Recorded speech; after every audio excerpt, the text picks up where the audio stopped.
Puta que pariu, Palmeiras, não é possível. O Palmeiras conseguiu. O Palmeiras da era Abel Ferreira é um negócio inacreditável, inigualável. Like no vídeo, se inscreve, ative o sininho, rumo a 450 mil inscritos por aqui. Já tomou sua creatina hoje? Confere aí, está acabando. Vai lá no armário porque não pode falhar. Creatina é todo dia. Creatina, glutamina, whey protein, a sua barrinha de proteína, o seu shake de whey, sua pasta de amendoim, tudo, pré-treino, eu não abro mão do pré-treino, tá tudo na Fit Forte, das principais marcas, sabores diferentes, entra no site, confere lá, você pode parcelar em até 3 vezes sem juros, usa o meu cupom para pegar 15% off, Jorge Igor é o meu cupom na hora de fechar a compra. Ah, Jorge, mas eu já compro suplemento em outro lugar. Beleza, esse mês, tá virando mês hoje? Faz a compra na Fit Forte e aí você me dá um feedback aqui. Tem certeza que você vai achar tudo que você quer lá e vai achar um preço legal, uma entrega legal, uma empresa séria. Essa é a minha dica, beleza? QR Code na tela, link também na descrição do vídeo. É Fit Forte. Que é isso, gente? O que é o Palmeiras, gente? O que é o Palmeiras? Ah, eu vou falar no vídeo também aqui do chororô do Thiago Nunes, tá? Que papelão. Papelão do técnico da LDU na coletiva. Papelão. Daqui a pouquinho eu vou falar com o senhor, tá? Senhor Thiago Nunes. Papelão. Eu nem acho, pegando a palavra como gancho, o termo papelão, eu nem acho que tenha sido um papelão da LDU. Eu nem acho que a LDU se borrou de medo do Palmeiras. Eu acho que a LDU não conseguiu jogar. Eu acho que a LDU, que é um time fisicamente forte, mas tecnicamente um time ok, tem a força da sua altitude e, obviamente, que aqui embaixo o rendimento não é o mesmo. É diferente. Por mais que ela tenha ganhado do São Paulo, por exemplo, por mais que ela tenha feito um jogo bem interessante com o Botafogo, apesar do início complicado, mas a partir dos 10 do primeiro tempo a LDU jogou de igual para igual com o Botafogo no Newton Santos, em boa parte do jogo. Mas, diante de um adversário motivado, forte mentalmente, forte, bem mais forte tecnicamente como o Palmeiras, a LDU sempre terá dificuldade para jogar. Então eu acho que a derrota da LDU ontem, ela tá muito mais na conta do mérito do Palmeiras, da resiliência do Palmeiras, do quão... Hoje vai sair um monte de palavrão, gente. Alguns vai ter pizinho, alguns não vai. Desculpa, bota a mão no ouvido dos meninos aí. Do quão foda é esse time do Palmeiras com o Abel. Eu acho que a explicação tá aí, na magia do Allianz Parque, das noites de Libertadores, tá aí. Futebol, a LDU... não teve futebol ontem para competir com o Palmeiras, porque em condições normais ela não tem. A condição do jogo da ida não foi normal. Ali você tinha uma junção de 2 fatores muito determinantes, altitude e erro de estratégia do Palmeiras. E aí um terceiro fator, que é desencadeado pelo segundo. A letargia, a demora do Abel em tomar as decisões que precisava tomar para socorrer o time ainda no primeiro tempo. Ele esperou o intervalo. Ali está a explicação para o que aconteceu na ida. Então, nas condições normais, o Palmeiras passa por cima da LDU, gente. Com todo respeito. Nas condições normais, o Flamengo passaria por cima do Racing. Como no segundo jogo, o Flamengo foi bem superior ao Racing até a expulsão. Mas bem superior. Bem superior. Na minha maneira de ver. O Racing tentava a bola longa e o Flamengo jogava. Então, nas condições normais é isso. Claro que não é normal o 3-0 virar 4-0. Nunca tinha acontecido na história da Conmebol Libertadores. Claro que não é normal. É claro que o Palmeiras do Abel Ferreira desafia a lógica, desafia as tendências, desafia tudo. Claro que foge da curva demais, é o principal trabalho do continente com sobras, Mas, na bola, o Palmeiras é muito melhor do que a LDU. Então não acho que a LDU perdeu. Ah, a LDU veio com medo. A LDU veio para fazer o jogo que ela é capaz de fazer dentro das suas limitações. E não foi suficiente para segurar o Palmeiras numa noite inacreditável, inspirada, memorável, épica, use todos os termos que você quiser usar. O Abel ontem começa com um 3-5-2, e aí ele tem Fux, Murilo e Gomes.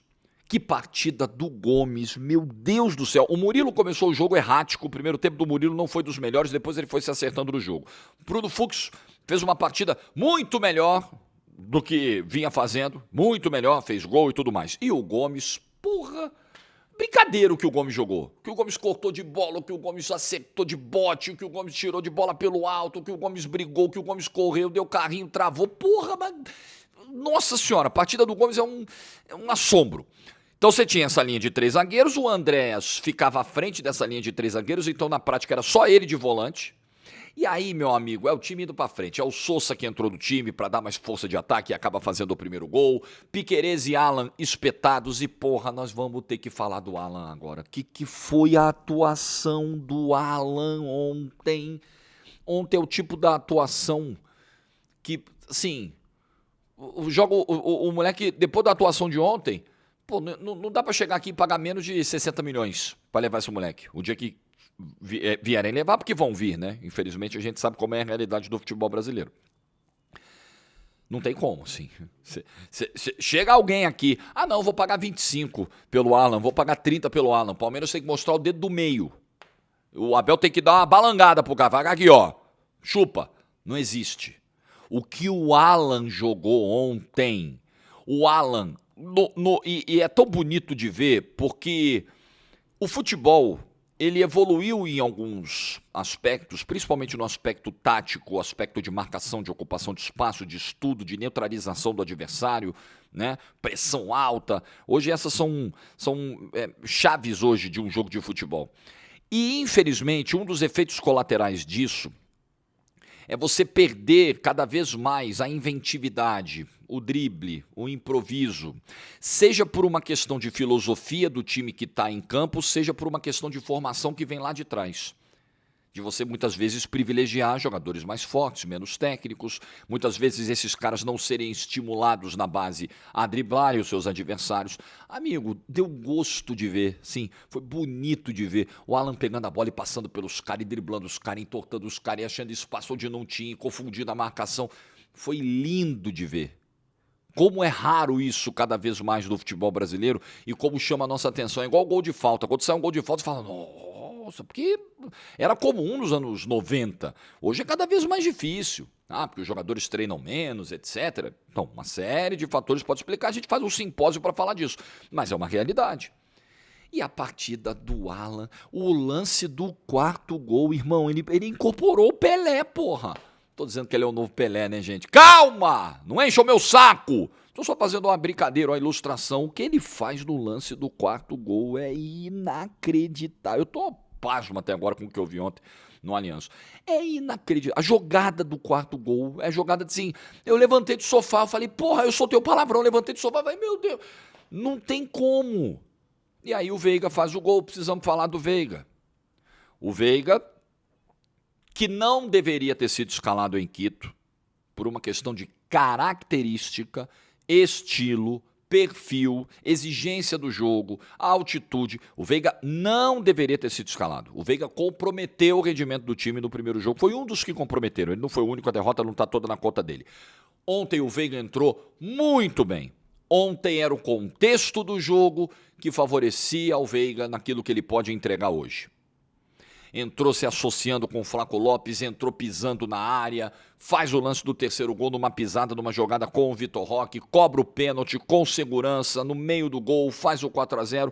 Um jogador histórico do clube, que não foi bem escalado pelo Abel na ida. Acho que a culpa ali é muito mais da estratégia do Abel do que do próprio Veiga em si. E ontem entrou como tinha que entrar. E fez 2 gols. Os 2 mais importantes, né, os últimos do confronto, os que sacramentaram a igualdade no agregado e depois a virada no agregado. Vitor Roque poderia ter virado um vilão, ele acaba participando, por exemplo, da jogada do terceiro gol, mas o lance onde ele não dá a bola para o Alan no primeiro tempo fazer o 2-0 é imperdoável num jogo como aquele. Mas o Palmeiras teve tanto volume que esse erro bizarro, eu acho até, do Vitor Roque no primeiro tempo, ele acabou diluído. Porque foram 28 finalizações do Palmeiras no jogo, 19 delas no primeiro tempo. O Palmeiras finalizou, contando com a do Vitor Roque, que foi travada, que poderia ser um passe para o Alan, que fatalmente faria o gol. O Palmeiras finalizou 19 vezes só no primeiro tempo. O Palmeiras teve 69, vamos arredondar, 70% de bola só no primeiro tempo. É um massacre. É um banho de sangue na LDU. Os caras completamente atordoados. Um vareio de bola. O Palmeiras deu um vareio de bola maior do que o vareio que a LDU deu lá em cima. Incomparável. Incomparável. Vareio de bola. O Palmeiras conseguiu resgatar, e aí precisamos falar do Abel e eu vou falar do seu Thiago Nunes na sequência. O Palmeiras conseguiu resgatar muito desse espírito competitivo que sempre foi exaltado no trabalho do Abel Ferreira. E isso é mais impressionante ainda quando ocorre em 2025, porque até agosto, até aquele jogo com o Ceará, que é quando começa o encaixe da dupla Flaco-Roque. Até ali, o trabalho do Abel vivia o seu pior ano. Com as eliminações para o Corinthians, a perda do título paulista e a queda na Copa do Brasil e outros resultados muito decepcionantes. Apesar de uma Libertadores forte, primeira fase de manual, mas era um trabalho que vinha sofrendo muita pressão e que vinha de fato vivendo um momento ruim, uma dificuldade enorme de repertório ofensivo do Palmeiras. E o Abel conseguiu com as peças que estavam lá. Aí você vai dizer, nossa, mas também é o melhor elenco que ele já teve desde que chegou ao Palmeiras, não fez mais do que obrigação. As coisas não são assim, não é varinha de condão. Mas, de fato, ele hoje tem um material humano que lhe permite fazer isso. Mas ele já fez em outros momentos reviravoltas com menos material, com menos elenco, precisando pegar os meninos, sem reforço, o jogador indo embora e a reposição não vinha. E ele dava o jeito dele, como ele deu agora. Então ele sai do pior ano, veja que loucura é o futebol e que nível de profissional de treinador é o Abel Ferreira. Gostando do Abel ou não gostando, tendo rejeição, antipatia ou simpatia, tanto faz, isso não importa para mim, o que me importa é analisar. E eu, particularmente, gosto do Abel. Eu não gosto muito do personagem, mas nos momentos em que o Abel consegue se despir do personagem, a gente vê o Abel mais ser humano, a versão mais genuína do Abel, eu gosto daquilo que vejo, muitas vezes. Como foi muito tocante ver o choro do Abel ontem. Bonito, uma imagem muito bonita. Os profissionais, eles podem se emocionar, não tem problema nenhum. Bom, vocês sabem da minha opinião, né? Já tivemos debates intensos sobre isso nesse ano de 2025. Pode e deve. Claro, desde que isso não o tire do eixo, desde que isso não o abale psicologicamente, desde que isso não o faça perder o foco, desde que isso não provoque o descontrole emocional, ele não consiga lidar com um turbilhão de emoções, de sentimentos, tudo isso. Mas chorar, extravasar, botar a emoção pra fora, zero problema. Acho muito bonito até. Mostra o grau de envolvimento. É uma coisa que me deixa puto, é o cara que vai pra casa, perdeu, errou e sai sorrindo como se nada tivesse acontecido. Não, aquilo tem que te doer, irmão, aquilo tem que te incomodar, aquilo tem que ser um inferno na sua cabeça até você dar a volta por cima. O Abel é esse tipo de profissional. Então, voltando ao ponto, não perdendo o fio, o Abel consegue fazer isso no seu pior ano como técnico do Palmeiras, consegue dar uma reviravolta absolutamente impressionante. Algo que só nessa recorrência, claro que de 2020 para cá houve outras viradas, alguns clubes conseguiram feitos incríveis. Veja a final que o Botafogo fez ano passado, por exemplo, com um jogador a menos desde os 40 segundos e ganhando por 3-1, incrível, memorável, e podemos citar outros exemplos. Agora, na proporção, na recorrência que acontece com o Palmeiras, não tem nada acontecendo igual no futebol brasileiro desde que o Abel pisou aqui. É o grande trabalho do futebol brasileiro. Com erros e acertos, vamos ao bingo do canal, marque na sua cartela, ninguém erra o tempo todo, ninguém acerta o tempo todo. Essa frase, ela é perfeita para definir o que foi o mata-mata do Abel contra a LDU. Ele erra na ida e ele acerta em cheio na volta. A estratégia arriscadíssima, risco no talo. Mas o que você vai fazer? Você tomou 3-0 na ida, você tem que correr o risco no talo, como o Abel correu ontem. No talo. um cara só como volante, os 3 zagueiros, mas o Fux saindo, espeta 2 caras na lateral para ver se bagunça a linha de 5 da LDU, para ver se abre o campo, e vai pro drible do Alan, e vai com o Vitor Roque infiltrando e o Flaco Lopes também o tempo todo, e vão pra cima, 20 finalizações do primeiro tempo. Era isso que tinha que fazer, e ontem foi feito. E ontem foi bem feito. Então, Abel, o que é de Abel? Errou na ida, acertou muito na volta. E no saldo, na balança, acerta mais do que erra. Bem mais. No Palmeiras, bem mais. Isso já foi dito aqui em outros momentos. Até mesmo em momentos de derrota. Tenho absoluta tranquilidade para falar do Abel, para criticar e para elogiar o trabalho do Abel. E ninguém vai poder fazer qualquer ressalva, qualquer reparo ao resultado de ontem. Ah, mas a arbitragem... Não. A arbitragem... Olha só. Vejam, percebam... mais um termo feio, tá? Por ouvir dos meninos. Percebam a merda na qual nós estamos no Brasil em termos de arbitragem. Foram 2 arbitragens muito boas nos jogos de volta da semifinal da Libertadores. Do Piero Mazza ontem e do Vilmar Roldan, do Piero Mazza anteontem em Avejaneda e do Vilmar Roldan ontem em São Paulo. 2 arbitragens que você não tem o que falar. Não tem o que falar. Vai discutir se foi rigor excessivo a expulsão do Plata? Podemos discutir, eu acho que foi. Senão vai ter que expulsar 4, 5 caras todo jogo que não chega para lá, sai daqui no adversário. Mas existem elementos na regra para considerar aquilo uma agressão. Vamos discutir os acréscimos? Vamos, que é um problema crônico da Conmebol, que acho que é muito mais um problema de recomendação da entidade. Lembra da Copa do Mundo de 2022? Aqueles acréscimos de 12, 13 minutos, era a recomendação da FIFA. Na Conmebol parece que a recomendação é o contrário, então os árbitros seguem a recomendação. O camarada dá 6 minutos de acréscimo quarta-feira em Avejaneda, foi brincadeira. Mas um dia é contra nós, outro dia é a favor da gente. Essa é a roleta da arbitragem. Agora, no geral, jogo de ontem, ninguém vai falar nada da arbitragem do Roldan. Não tem uma vírgula para falar. Se alguém que é anti-Palmeiras vai tentar achar um caminho para desmerecer a vitória, vai dizer que a LDU é muito ruim, que a LDU se borrou, que a LDU se mijou pelo dedão do pé. Aí tudo bem. Aí cada um vai falar, né, vai tentar se apegar a uma tese que lhe conforte nesse momento de dor, né, para quem seca o Palmeiras. Mas, pô, tudo argumento vazio, irmão. O Palmeiras ganhou na bola, o Palmeiras ganhou na sua qualidade, na sua força mental, no seu nível de competitividade que não tem igual, na estratégia do Abel, na força do Allianz Parque, no papel do torcedor. Porra, o que o torcedor do Palmeiras ontem cantou, incentivou, empurrou, fez em termos de ambiente no Allianz Parque, brincadeira. Participação zaça da torcida do Palmeiras. As 2 torcidas foram muito bem na semifinal. Eu vi o jogo ontem de casa e no Maracanã eu tava lá, com a torcida do Flamengo cantando pra caramba em grande parte do jogo. Então, cara, não tenta... Eu acho que se você tentar entrar nessa de, eu vou desmerecer, eu vou achar um negócio aqui, eu vou...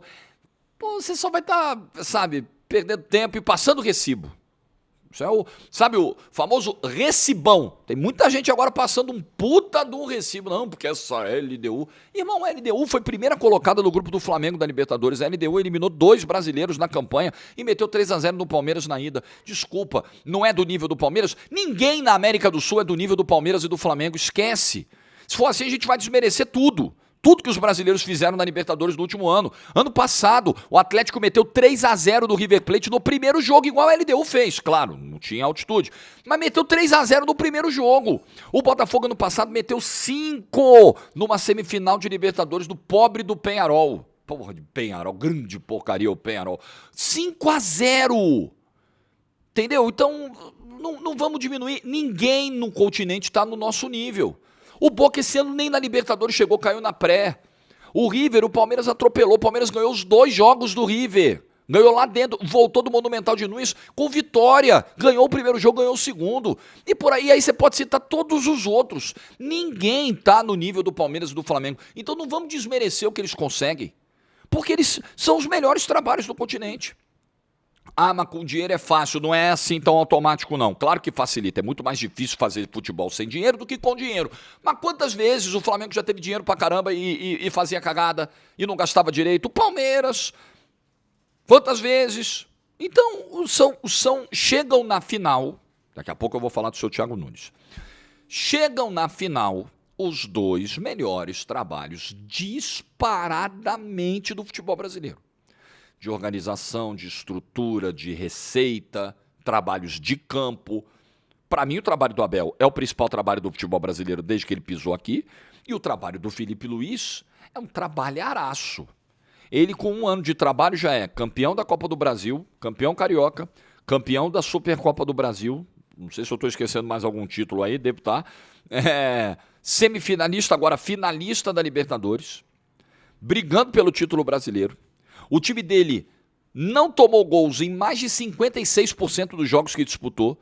Sabia disso? Em mais da metade dos jogos do Flamengo no ano, o Flamengo não tomou gol. Não tomou gol. E por isso ele passou contra o Racing, porque ele resistiu à pressão, porque ele tem um sistema defensivo muito forte, além de um ataque maravilhoso. Então são os dois grandes trabalhos do futebol sul-americano. E é um prêmio a eles chegar à final. É um prêmio absolutamente merecido. E sem nenhuma questão, sem nenhum asterisco. O Flamengo não foi ajudado em nenhum momento para chegar na final, pelo contrário, né? Foi prejudicado, por exemplo, na expulsão do Plata contra o Estudiantes, né? O Palmeiras não foi em nenhum momento, o confronto, não tem o que falar. Ah, não, porque ajudaram, porque teve uma mãozinha, porque teve um não sei o quê, teve nada, teve futebol.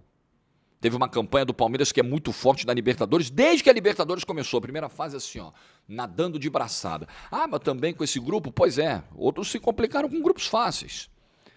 Então são os dois melhores trabalhos do continente que vão se enfrentar em 90 minutos memoráveis, ou até um pouco mais de 90, no dia 29 de novembro, em Lima.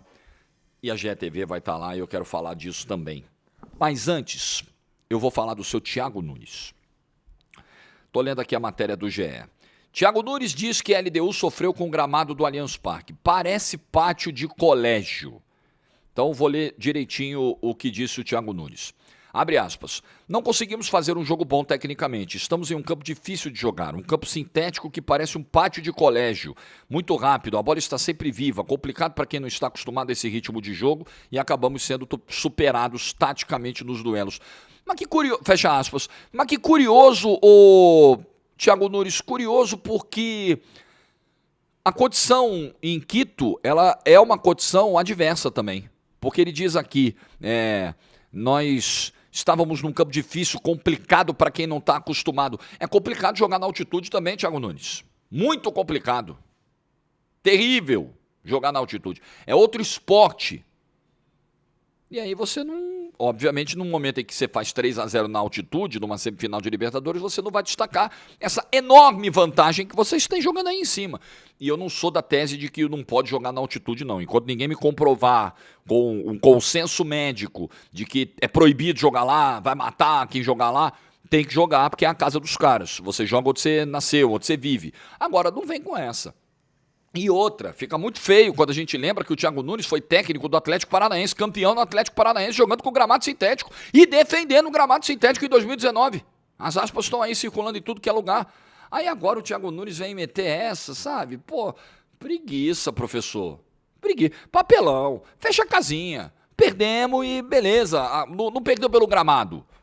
Perdeu pela bola. O gramado do Allianz Parque não tem buraco, não tem imperfeição, não tem ondulação. Desculpa. Então, assim, papelão do técnico da LDU.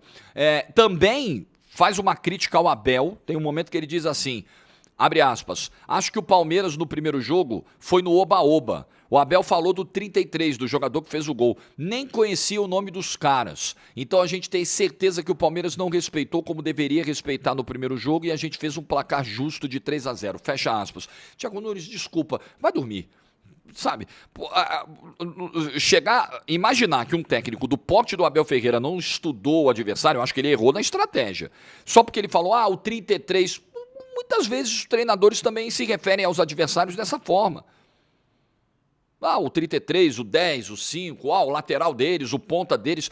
Isso não quer dizer necessariamente que o treinador está desmerecendo o adversário, ou que ele cagou e andou para o adversário, ou que ele não estudou o adversário. Desculpa, papelão. Coletivo do Thiago Nunes, decepcionante. Um trabalho muito bom, maravilhoso. Ele tem feito história no futebol sul-americano, conseguindo trabalhos incríveis, mas isso aqui é papelão.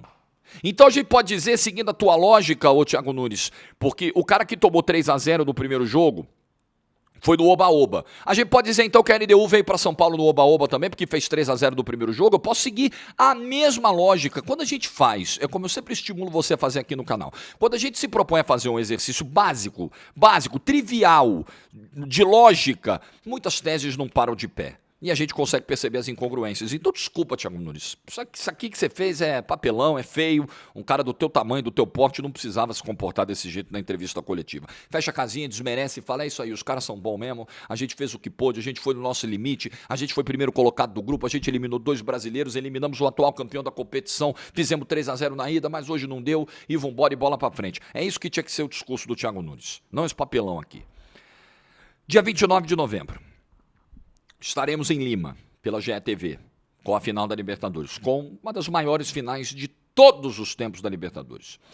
Porque Palmeiras e Flamengo chegam ainda mais consolidados, acho que principalmente o Palmeiras, mas o Flamengo também nesse processo de reestruturação que ele viveu, porque tem o fator Andréas Pereira nessa final, que é um roteiro preparado com enorme capricho pelos roteiristas do futebol. Não podemos deixar isso fora.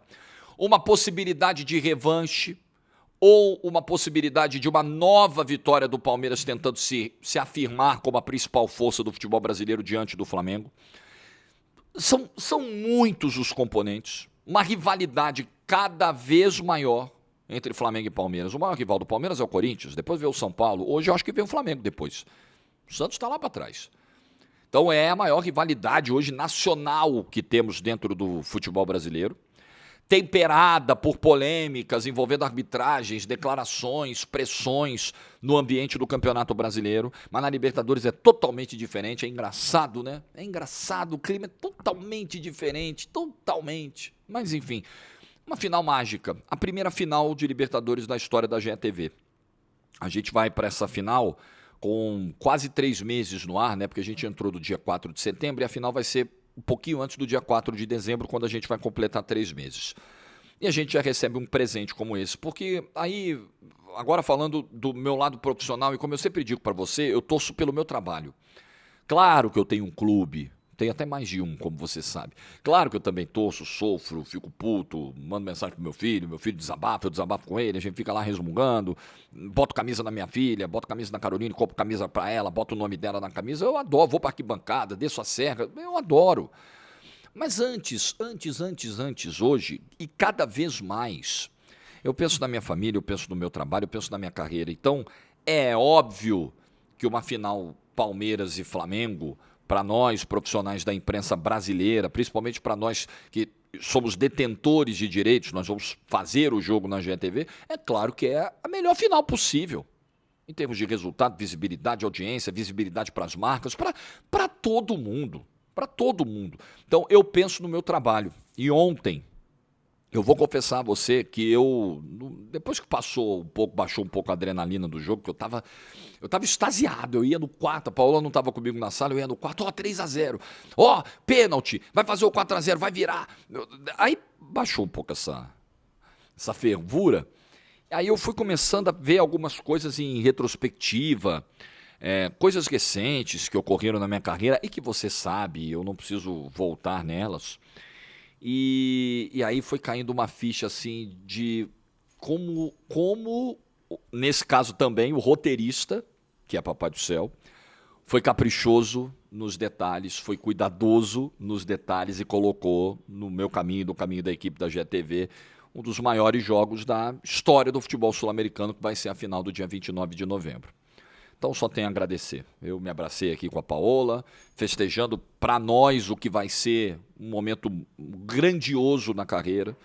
Tomara, né, que com uma grande narração, que a gente consiga emocionar em caso de título do Flamengo ou em caso de título do Palmeiras. Eu vou pronto para contar as histórias que estarão diante dos meus olhos lá em Lima. E muito empolgado, muito feliz e muito grato. Muito grato. Eu posso dizer para você, sem precisar voltar tanto e ficar futucando tanto feridas, mas eu posso dizer tranquilamente para você que eu perdi o primeiro tempo por 3-0 e eu virei para 4-3. O roteirista, Papai do Céu, virou esse jogo para mim. Botou a mão e falou, 4-3, você vai levar essa.